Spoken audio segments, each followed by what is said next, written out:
अस्सलाम वालेकुम। आज हमारा टॉपिक है cell membrane.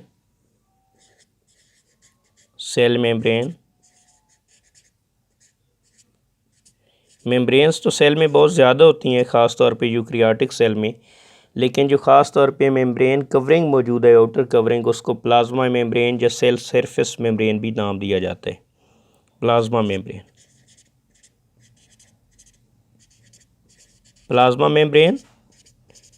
Cell surface membrane भी कह सकते हैं इसको, या फिर प्लाज्मा लेमा भी नाम दिया जाता है। बहरहाल मल्टीपल नेम्स हैं, आप ये मेजर याद रखें। प्लाज्मा मेम्ब्रेन ये हमारा आज का टॉपिक होगा। सबसे पहले इसकी केमिकल कंपोजिशन क्या है, यानी ये किस चीज़ की बनी है। देखें, कल हमने सेल वाल पढ़ा था। सेल वाल कुछ सेल्स में है, कुछ में नहीं है, और सेल वाल सेल का नॉन लिविंग पार्ट है, जबकि सेल मेम्ब्रेन सेल का लिविंग पार्ट है और हर काइंड के सेल्स में मौजूद है। Prokaryote, eukaryotes, plants, animal, algae, fungi, हर काइंड के सेल्स में सेल मेम्ब्रेन या प्लाज्मा मेम्ब्रेन मौजूद है। अगर हम इसकी सबसे पहले केमिकल कंपोजिशन देखें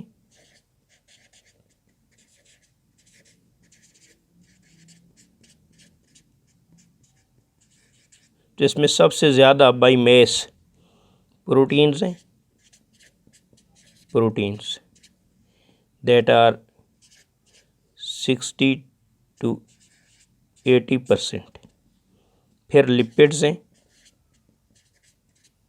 दैट आर 20 to 40%। और फिर कार्बोहाइड्रेट्स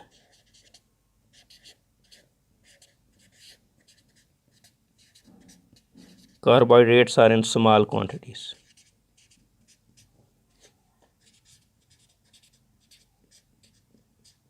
और ये कार्बोहाइड्रेट्स सेल मेम्ब्रेन में फ्री भी नहीं होते, या तो ये किसी लिपिड के साथ अटैच मौजूद होते हैं या किसी प्रोटीन के साथ अटैच होते हैं। अब ये तो केमिकल कंपोजिशन हो गई कि सेल में वो डिफरेंट कैटेगरीज़ के डिफरेंट टाइप्स के केमिकल सब्सटेंसेस कौन से मौजूद हैं। हमारा मेजर टॉपिक इसमें है structure of cell membrane. Cell membrane बनी हुई कैसे है। अगर हम इसका स्ट्रक्चर देखें तो उसके लिए डिफरेंट मॉडल्स दिए गए, लेकिन हमारे सिलेबस में सिर्फ वही है जो अब एक्सेप्टेबल मॉडल है। स्ट्रक्चर में फ्लूइड मोज़ेक मॉडल,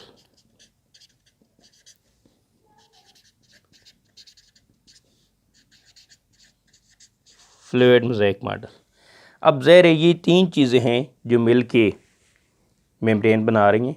इसमें भी मेजर कंपोनेंट ये लिपिड्स और प्रोटीन्स हैं। तो असल जो बेसिक स्ट्रक्चर है सेल मेम्ब्रेन का वो लिपिड्स का बना हुआ है। अब लिपिड्स हैं कौन कौन से। मेजर लिपिड्स जो सेल मेम्ब्रेन बना रहे हैं दैट आर एक्चुअली फॉस्फोलिपिड्स।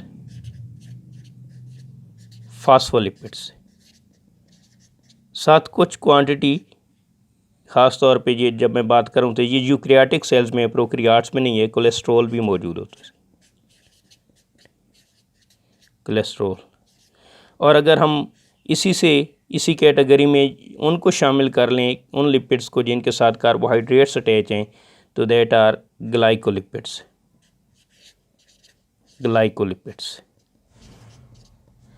अब मैं जैसे बता रहा था कि असल बेसिक स्ट्रक्चर लिपिड्स का बना है और उसमें भी मेनली ये फॉस्फोलिपिड्स हैं। तो पहले हम देखेंगे ये फॉस्फोलिपिड्स सेल मेम्ब्रेन का बेसिक स्ट्रक्चर बना कैसे रहे हैं।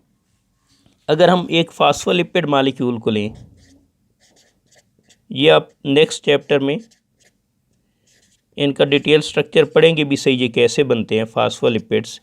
फॉस्फोलिपिड के मॉलिक्यूल में एक्चुअली ये एक पोजीशन पे ग्लिसरॉल मौजूद होता है, 3 कार्बन कंपाउंड है। इसकी 2 पोजीशंस पे यहाँ पे फैटी एसिड्स अटैच होते हैं, फैटी एसिड्स। ये फैटी एसिड है और ये भी फैटी एसिड है। और यहाँ तीसरी पोजीशन पे फॉस्फेट होते हैं। फॉस्फेट के साथ समटाइम कुछ और मॉलिक्यूल भी अटैच होता है, लेकिन आप फ़िलहाल यहीं तक फोकस करें कि ये 3 कार्बन चेन, इसमें 3 डिफरेंट मटेरियल कौन से हैं। 2 पोजीशंस पे फैटी एसिड्स हैं और तीसरी पोजीशन पे फॉस्फेट है। फॉस्फेट एक छोटा सा मालिक्यूल है और इस पे चार्ज मौजूद होता है, जबकि fatty acid long hydrocarbon chains होती हैं और साथ उनके ज़ेरे एसिड ग्रुप मौजूद होते हैं। इनमें मोस्टली जो ऐसे फैटी एसिड्स जो मौजूद हैं सेल मेम्ब्रेन्स में फास्फोलिपिड्स का पार्ट हैं, उनमें number of carbon atom usually 16, 18 इस तरह होता है, तो ये काफ़ी लॉन्ग चेन्स बनते हैं। अब अगर इस मालिक्यूल की हम अपीयरेंस लें तो इसमें ये फास्फेट वाला एंड ये ऐसे हेड लाइक रीजन बनता है इसमें, और इसके साथ ये 2 फैटी एसिड टेल्स होती हैं, लॉन्ग टेल्स हैं। ये इसका हेड और ये टेल्स। अच्छा, हेड चूँकि उसमें फॉस्फेट कंटेनिंग है, हेड फॉस्फेट पे चार्ज मौजूद होता है, इस वजह से ये पार्ट हाइड्रोफिलिक है, हाइड्रोफिलिक,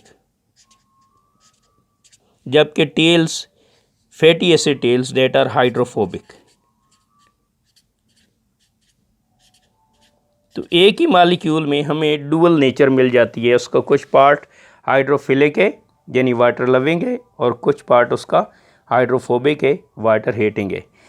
अच्छा, अब इस मालिक्यूल को अगर हम एक वाटर कंटेनर में डाल दें, यहाँ हमारे पास वाटर है सपोज, इसमें हमने ये मालिक्यूल एक अकेला मालिक्यूल छोड़ दिया, तो अब चूंकि इसका हेड हाइड्रोफिलिक है तो वो वाटर में रहेगा और टेल बीइंग हाइड्रोफोबिक ये वाटर से अवे जाएंगी।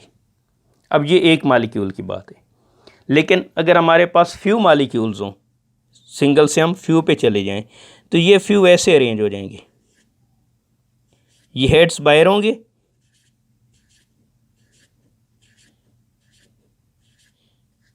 और टेल्स अंदर छुप जाएंगी। अब हेड यानी बाहर वाटर में मौजूद हैं और टेल ये दरमियान में आ गई, वाटर से वे चली जाएंगी, तो ये एक छोटा सा ड्रॉपलेट बन जाएगा, ऐसी अरेंजमेंट बन जाएगी। टेल्स ने वाटर से अवे जाने, वो सेंटर में चली गई और बाहर सरफेस पे क्या मौजूद हैं, हेड्स हैं, उनकी बाहर बेशक जिस साइड पे वाटर घूमता रहे। अब इसी चीज़ को हम थोड़ा सा और आगे एक्सपेंड करें कि नंबर ऑफ़ मालिक्यूल्स को हमने फर्दर इंक्रीज़ कर लिए, तो जब फर्दर इंक्रीज़ हो जाएं तो ये 2 सब लेयर में अरेंज हो जाते हैं। ये एक लेयर बन रही है लिपिड मालिक्यूल्स की ऐसे, और ये दूसरी लेयर है, 2 सब लेयर बन गई। इससे आप कहेंगे ये लिपिड बाई लेयर है। सेल मेम्ब्रेन में ये कुछ होता है एक्चुअली कि ये 2 सब लेयर्स बनी लिपिड्स की, लिपिड बाई लेयर, और ये इसी तरह अरेंज होते होते ये पूरा सेल के बाहर इसने कवरिंग बना लेनी है। अब इसके अंदर साइटोप्लाज्मिक वाटर मौजूद होता है यहाँ पे, तो अंदर वाली लेयर, इनर लेयर, इसके हेड्स साइटोप्लाज्मिक वाटर में होंगे और ये बाहर वाली लेयर, इनके heads surrounding water, environmental water में होंगे और टेल्स दरमियान में छुपी होंगी। तो ये इस तरह अरेंज होके ये lipid by layer continuous layer चूँकि इसी से बनती है, तो इस वजह से हम कह सकते हैं कि जो बेसिक सेल मेम्ब्रेन स्ट्रक्चर है वो इस लिपिड बाई लेयर का बना होता है। अगरचे यहाँ आप देखें परसेंटेज के लिहाज से तो लिपिड्स ओवरऑल कम है, उसकी वजह यह है कि लिपिड की डेंसिटी कम होती है, मैस कम होता है, प्रोटीन हैवी वेट मालिक्यूल्स हैं। अगरचे प्रोटीन हम वहाँ पे जब सेल मेम्ब्रेन में देखेंगे तो ओवरऑल बज़ैर देखने में कम नज़र आ रहे होंगे, लेकिन मैस ज़्यादा होने की वजह से उनकी परसेंटेज ज़्यादा आती है। लिपिड्स परसेंटेज में कम है, लेकिन कंटिन्यूअस लेयर सेल मेम्ब्रेन की इसी से बन रही है, यानी ये basic structure of cell membrane बना रहे हैं। इनके साथ कहीं कहीं पे ख़ास तौर पे इनर साइड पे कोलेस्ट्रॉल मालिक्यूल्स भी मौजूद होते हैं और कुछ लिपिड मालिक्यूल्स ऐसे होते हैं जिनके साथ कुछ शुगर्स अटैच होती हैं, तो जिसकी वजह से वो ग्लाइकोलिपिड्स बन जाएंगे। तो साथ अब दूसरी चीज़ जो प्रोटीन्स की आती है,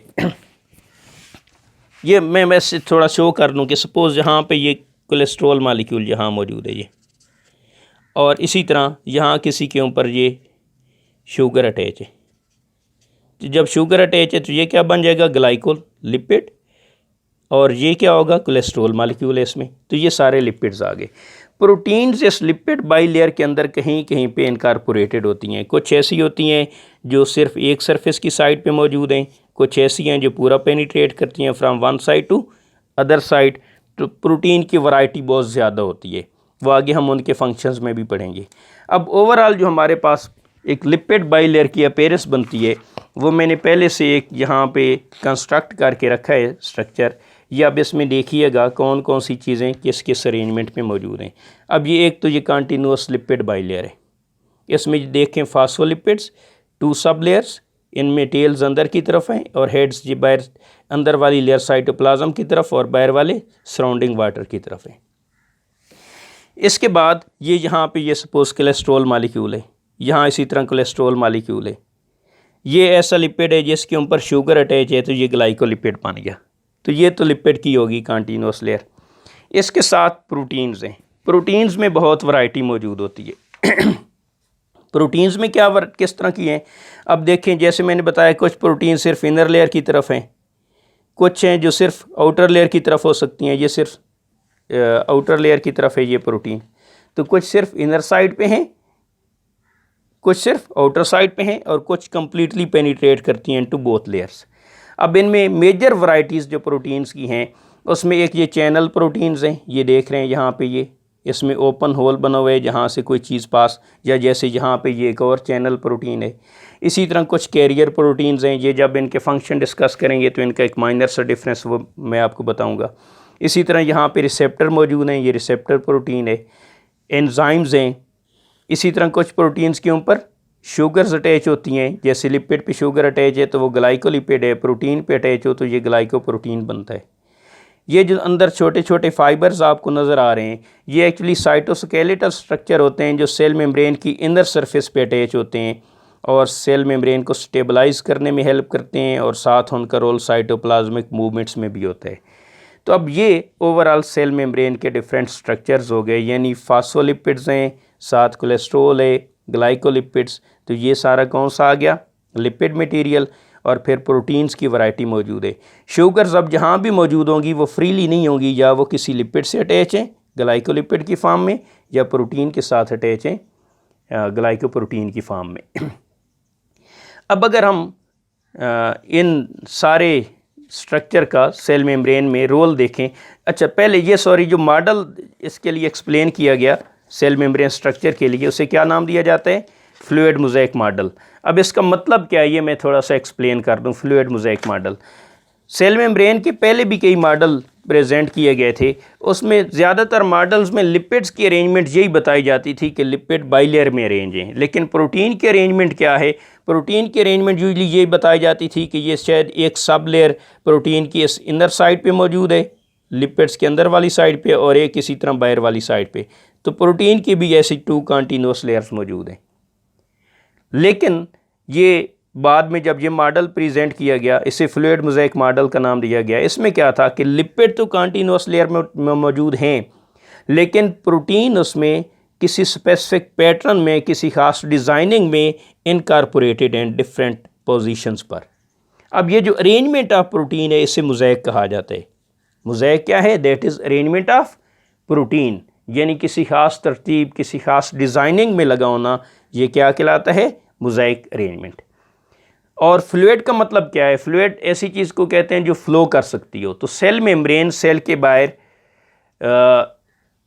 रुकी हुई नहीं होती, ये हर वक्त फ्लो कर रही होती है, मूव कर रही होती है, स्टेगनेट नहीं होती। अगर ये बिल्कुल फ्रीज हो जाए, रुक जाए, तो ये अपने रोल ही परफॉर्म ना कर सके। तो जो फ्लूइड नेचर है सेल मेम्ब्रेन की वो इस लिपिड बाइलेयर की वजह से है। लिपिड्स की वजह से फ्लूइड है और मोज़ेक प्रोटीन के अरेंजमेंट। तो जो इस मॉडल में ये टर्म इस्तेमाल हुई फ्लूइड मोज़ेक मॉडल, उसमें फ्लूइड किसकी नेचर है, सेल मेम्ब्रेन की किस वजह से, that is because of lipids, phospholipid जो कंटिन्यूअस बाइलेयर बना रहे हैं। और दूसरा इसमें mosaic, that is arrangement of proteins. अब अगर हम कुछ सेल मेम्ब्रेन के फंक्शंस की बात करें कि ये रोल कौन कौन से परफॉर्म करती है,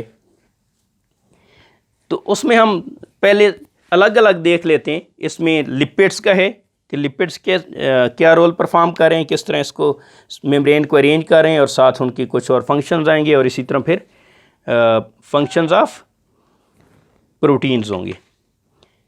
तो पहले फंक्शंस ऑफ लिपिड्स।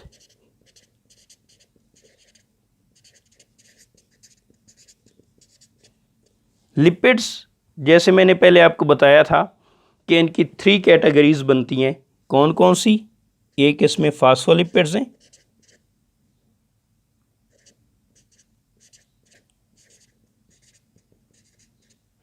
ये बेसिक स्ट्रक्चर बना रहे हैं सेल मेम्ब्रेन का।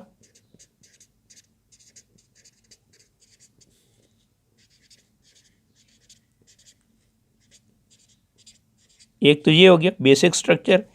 दूसरा, ये सेल मेम्ब्रेन को फ्लूइडिटी प्रोवाइड करते हैं, फ्लूइड। अब ये फ्लूइड नेचर फास्फोलिपिड की वजह से, फास्फोलिपिड्स में मैंने बताया था कि इसमें 2 फैटी एसिड टेल्स मौजूद होती हैं, ये टेल फैटी एसिड्स की। अब अगर ये इनमें 2 कैटेगरीज हो सकती हैं फैटी एसिड्स की, या ये सैचुरेटेड होते हैं या अनसैचुरेटेड होते हैं। तो जितने अनसैचुरेटेड ज़्यादा होंगे उतनी मेम्ब्रेन ज़्यादा फ्लूइड या फ्लेक्सिबल होगी, और जितने कम होंगे यानी सैचुरेटेड ज़्यादा होते जाएंगे तो मेम्ब्रेन की फ्लूइड नेचर, उसकी फ्लेक्सिबिलिटी कम होती जाएगी। यानी मोर अनसैचुरेटेड फैटी एसिड्स अगर मौजूद हों तो क्या होगा, ये more flexible, and vice versa. यानी अगर लेस हों अनसैचुरेटेड फैटी एसिड तो फ्लेक्सिबिलिटी भी कम होगी मेम्ब्रेन की। तो बहरहाल जो फ्लूइड नेचर है, ये कुछ ऑर्गेनिज़म को, लिविंग ऑर्गेनिज़म को एनवायरमेंटल चेंजेस के मुताबिक एडजस्टमेंट करना पड़ती है। यानी जब सर्दी का सीज़न आ रहा हो और उस वक्त मेम्ब्रेन के फ्रीज़ होने का ख़तरा हो तो अनसैचुरेटेड फैटी एसिड की कंसनट्रेशन बढ़ा ली जाती है, और गर्मी के सीज़न में अगर अनसैचुरेटेड फैटी एसिड बहुत ज़्यादा हो तो ऐसा ना हो कि मेल्ट ही हो जाए मेम्ब्रेन, तो उस वक्त फिर अनसैचुरेटेड फैटी एसिड की रेशो ज़्यादा कर ली जाती है। तो ये ऑटोमेटिकली सेल्स में नेचुरली होता रहता है विद द एनवायरमेंटल चेंजेस। तो ये फास्फोलिपिड्स, इसी तरह कोलेस्ट्रॉल है, ये भी स्टेबलाइज़र के तौर पे एक्ट करते हैं, सेल मेम्ब्रेन को स्टेबलाइज करता है।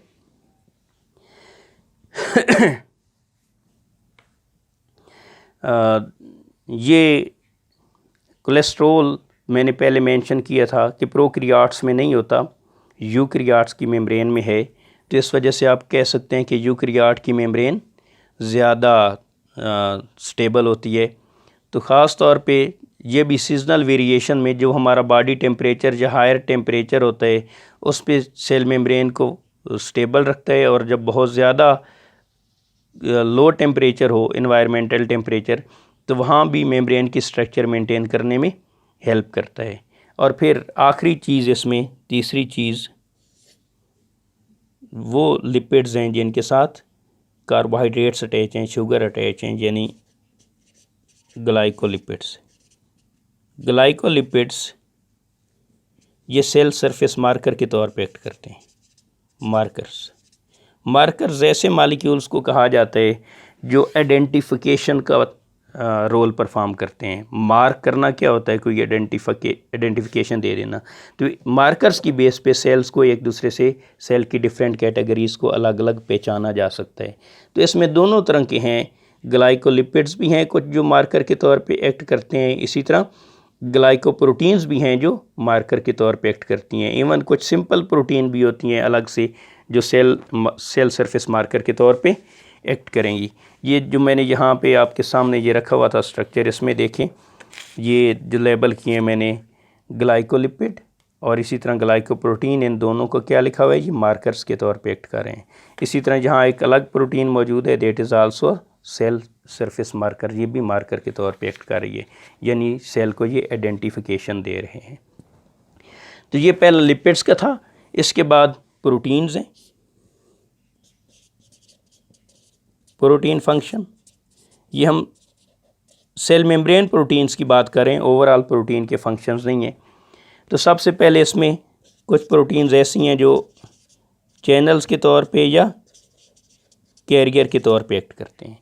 ये वो प्रोटीन्स हैं जिनके थ्रू मटेरियल सेल मेम्ब्रेन को क्रॉस कर सकते हैं। सेल मेम्ब्रेन चूँकि इसका बेसिक स्ट्रक्चर तो इसका लिपिड बाई लेयर का बना हुआ है, तो जो मटेरियल लिपिड सॉल्युबल होते हैं या न्यूट्रल हैं, वेरी स्मॉल मालिक्यूल्स हैं, वो तो आसानी से पास कर जाते हैं मेम्ब्रेन से। लेकिन वो मालिक्यूल जिन पे ख़ास तौर पे चार्ज मौजूद होता है वो इसे आसानी से क्रॉस नहीं कर सकते। लेकिन सेल को वो मटेरियल चाहिए जिनकी रिक्वायरमेंट है, उन्हें सेल में एंटर होना चाहिए। इसी तरह सेल से बाहर जाने वाली चीज़ें भी होती हैं, तो उसके लिए ये दो चीज़ें मौजूद हैं। एक कौन सी है? चैनल प्रोटीन है। चैनल प्रोटीन बस एक ओपन रास्ता बना हुआ है, वहाँ पे देख लें या ये यहाँ पे देख लें, तो इसमें सिंपली मटेरियल डिफ्यूज़ करता रहता है अकॉर्डिंग टू कंसंट्रेशन ग्रेडियंट। अगर वो मटेरियल सेल से बाहर ज़्यादा है तो वो आसानी से अंदर पास करेगा और बहुत तेज़ी से, क्योंकि एक ओपन वे बना हुआ है। और इसी तरह अगर वो सेल के अंदर ज़्यादा है तो वो आसानी से बाहर पास कर सकता है। तो जिस डायरेक्शन में भी मूव करना हो इस ओपन वाइड पाथवे से वो आसानी से। अब इसमें इस चैनल प्रोटीन के साथ सिर्फ ये ओपनिंग मौजूद है जिससे मालिक्यूल्स ने पास करना होता है, वो कि इसके साथ अटैच नहीं होते। यहाँ कोई एनर्जी की कंजम्पशन जैसा कुछ नहीं होता। दूसरे ये कैरियर प्रोटीन्स हैं।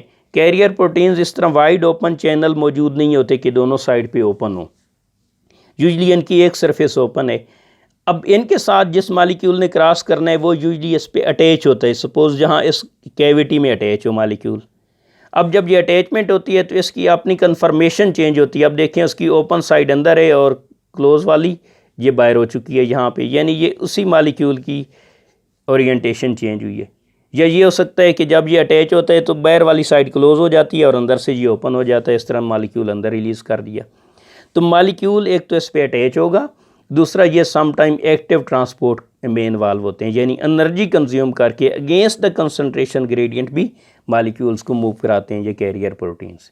तो चैनल प्रोटीन्स और कैरियर प्रोटीन ये दोनों एक पाथवे प्रोवाइड कर रहे हैं for the movement of molecules. लेकिन ये मूवमेंट में क्या बता रहा हूँ कि जब एक चैनल प्रोटीन है तो वो एक ओपन चैनल है जिसमें लिपिड की इंटरफेरेंस के बगैर मालिक्यूल आसानी से पास कर सकते हैं। ये चैनल स्पेसिफाइड होते हैं, ये नहीं होता कि कोई एक चैनल है तो उसमें से कोई भी चीज़, सोडियम आयंस भी गुजर जाएँ, पोटेशियम भी कोई भी गुजर जाए, हर एक के लिए स्पेसिफिक होते हैं। और इसी तरह ये कैरियर हैं, कैरियर प्रोटीन्स, तो इनके ऊपर मालिक्यूल, जिस मालिक्यूल ने पास करना है वो अटैच होके पास कर सकता है, ये उससे हेल्प करते हैं। ज़ाहिर ये फिर स्लो मूवमेंट होती है और जो ओपन चैनल है उसमें से मालिक्यूल की मूवमेंट्स रिलेटिवली फास्ट होती है। तो ये दो काइंड की प्रोटीन्स आ गई। प्रोटीन्स फंक्शंस में मैं क्या बता रहा था, पहले इसमें कैरियर्स हैं, चैनल प्रोटीन्स हैं, इसके बाद कुछ एंजाइम्स हैं। एंजाइम से पहले बल्कि ये रिसेप्टर मालिक्यूल्स की मैं बात करूँ। रिसेप्टर क्या होते हैं? जो बाहर से कोई चीज़ रिसीव करते हैं, इंफॉर्मेशन। मसलन ख़ास तौर पे सेल्स में रिसेप्टर्स मौजूद होते हैं हार्मोन्स के लिए। आपने हार्मोन्स का टॉपिक मैट्रिक में पढ़ा हुआ है। अब सपोज़ हमारे पिट्यूटरी ग्लैंड से एक हार्मोन रिलीज़ हुआ, ADH, एंटी डाययूरेटिक हार्मोन। ये तब रिलीज़ होता है जब हमारी बॉडी में वाटर डेफिशिएंसी हो। अब ये हार्मोन रिलीज़ तो ब्लड में हो गया, ब्लड में सर्कुलेट कर रहा है और वो ब्लड पूरी बॉडी में मूव कर रहा है, लेकिन उसका सिग्नल कहाँ पॉइंट है? सिर्फ किडनी ट्यूब्यूल्स, नेफ्रॉन्स पे। क्यों? क्योंकि इस हार्मोन के लिए रिसेप्टर सिर्फ नेफ्रॉन्स में मौजूद है, नेफ्रॉन्स के अलावा और किसी सेल पे नहीं होते। तो हर सेल पे स्पेसिफिक मालिक्यूल्स को रिसीव करने के लिए, हार्मोन्स को रिसीव करने के लिए रिसेप्टर्स होते हैं। मसलन जी एक रिसेप्टर प्रोटीन है, ये यहाँ पे ये रिसेप्टर प्रोटीन। अब हार्मोन बाहर से आ रहा है, वो सेल क्रॉस नहीं कर सकता, वो यहाँ इसकी बाहर सरफेस पे ही अटैच हो जाएगा। जब यहाँ पे अटैच हो गया तो इसका सिग्नल अब यहीं से कन्वे हो जाएगा। यहाँ से ये अटैचमेंट ही सेल के अंदर कोई एक बड़ी चेंज का बायस बनेगी। सेल को मैसेज कन्वे हो गया, मैसेज रिसीव कर लिया गया। जिसने अब रिसीव किया है वो प्रोटीन क्या कहलाएगी? रिसेप्टर प्रोटीन कहलाएगी। अब इसके साथ फिर अगली चीज़ जो मेंशन की गई है वो एंजाइम की है। रिसेप्टर के साथ एंजाइम्स। अब एंजाइम्स में ख़ास तौर पे एक एंजाइम का नाम दिया गया है एडिनाइलेट साइक्लेज आपकी बुक में।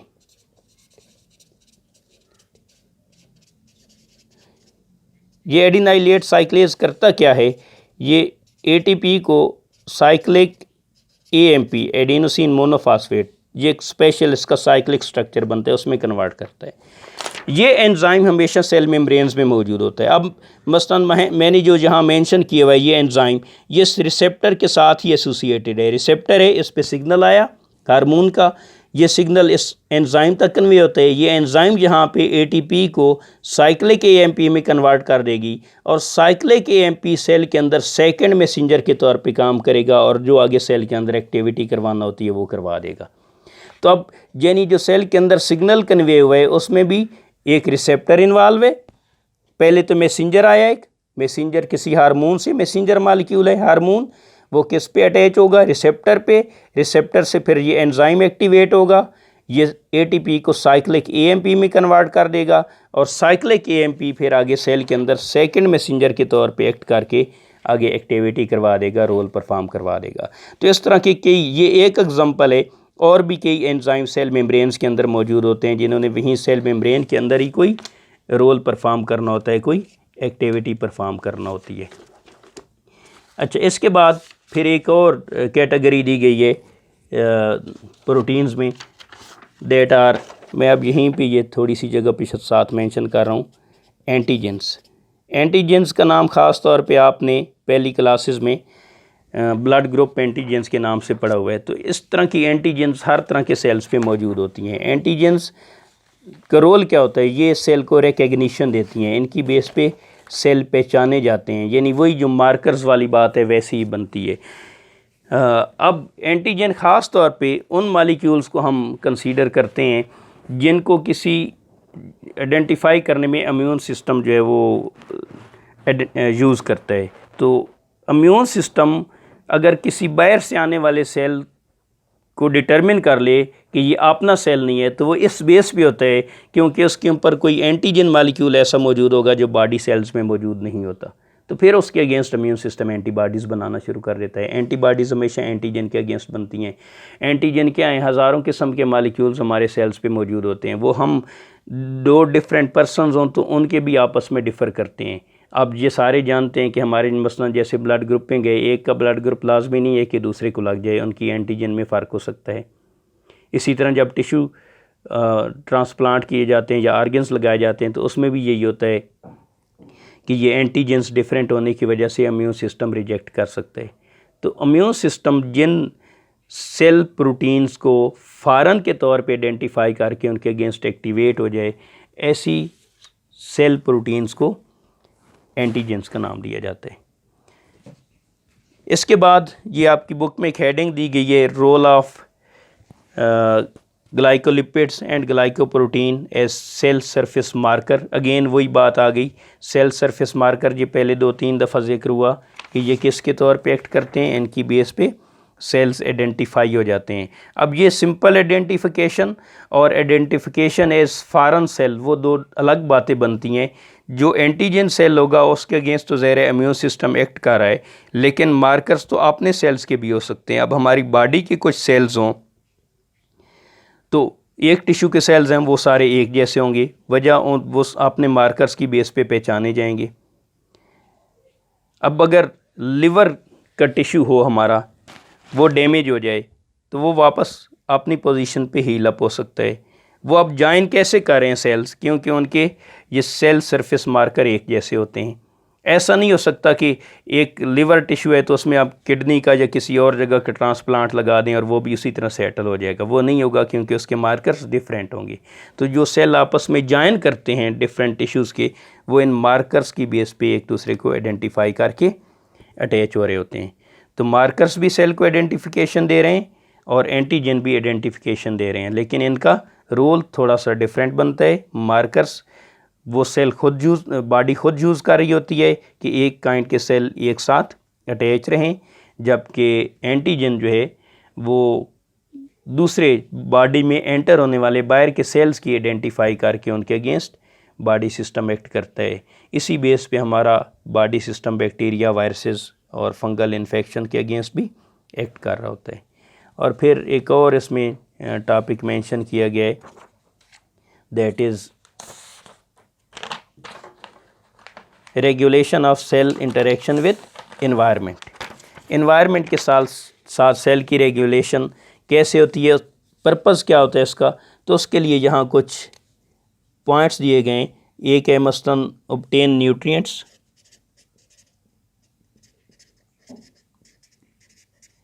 न्यूट्रिएंट्स ऑब्टेन करने हैं सेल ने, फूड लेनी है। इसी तरह एक्सक्रीशन है,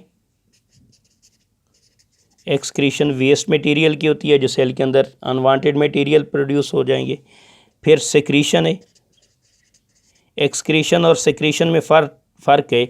एक्सक्रीशन होता है removal of waste, metabolic waste जो अनवांटेड है।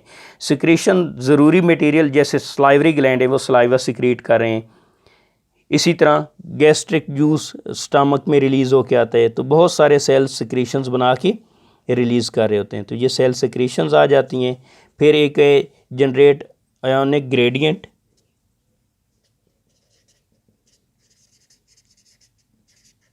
ये ख़ास तौर पे हमारे न्यूरॉन्स में और मसल्स में इम्पॉर्टेंट है, मसल कंट्रैक्शन के लिए और न्यूरॉन्स में नर्व इम्पल्सेस चलने के लिए। अगर ये एक न्यूरॉन फाइबर हो तो इसमें अंदर वाली साइड पे हमेशा नेगेटिव चार्ज होता है और बाहर वाली साइड पे पॉजिटिव चार्ज होता है। तो इसमें ये चार्ज कैसे मेंटेन किए जाते हैं, ये सोडियम और पोटेशियम आयंस इसमें बहुत इंपॉर्टेंट होते हैं, तो उनका अगेंस्ट द कंसंट्रेशन ग्रेडियंट इनको मेंटेन किए जाते हैं सोडियम और पोटेशियम आयंस को, तब ये बाहर पॉजिटिव और अंदर नेगेटिव चार्ज आता है। तो ये रोल कौन परफॉर्म करे, सेल मेम्ब्रेन। अगर ये इम्बैलेंस हो जाए, ये प्रॉपर अरेंजमेंट ना रहे, बाहर और अंदर सपोज न्यूट्रल हो जाए, तो न्यूरॉन में कभी नर्व इम्पल्स नहीं चल सकेगी और ना ही इसी तरह मसल्स कॉन्ट्रैक्ट कर सकेंगे। इसके बाद फिर सेल अपनी पीएच मेंटेन करते हैं और पीएच नेसेसरी होती है for the functioning of enzymes. एक नैरो रेंज में पीएच मेंटेन रखनी चाहिए। तो सेल्स जो हैं वो आयनिक बैलेंस और इसके साथ साथ इनकी मदद से पीएच मेंटेन करेंगे और स्पेसिफिक पीएच पे सेल के अंदर एक्ट करने वाले एंजाइम प्रॉपरली वर्क करते रहेंगे।